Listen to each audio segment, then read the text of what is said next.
A storm front swept across the state of Victoria, Australia.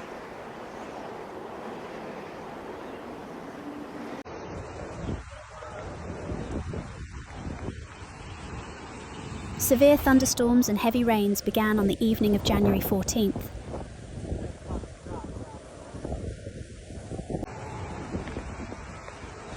Water rose rapidly in low-lying and coastal areas.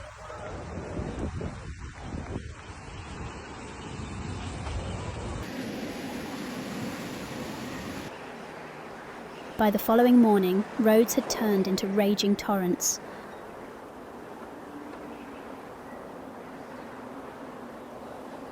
Mount Cowley experienced record rainfall. In just a few hours, the ground received over 180 millimetres of rain.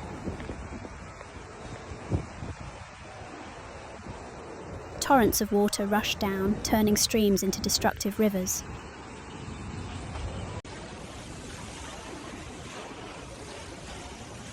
The Great Ocean Road was battered by the elements.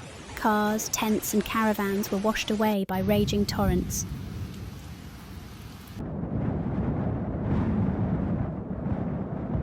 The Cumberland River and Wye River tourist areas were flooded. The water blocked traffic and cut off entire sections of the coast.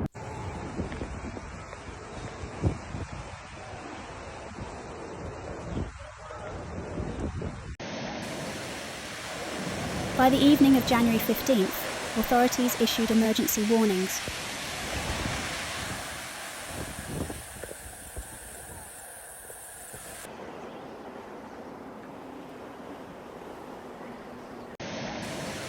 The disaster demonstrated how vulnerable coastal areas are to flash floods.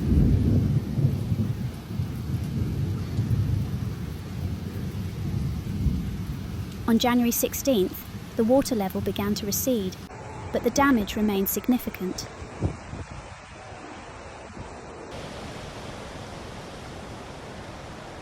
The clean-up and restoration of infrastructure was expected to take weeks,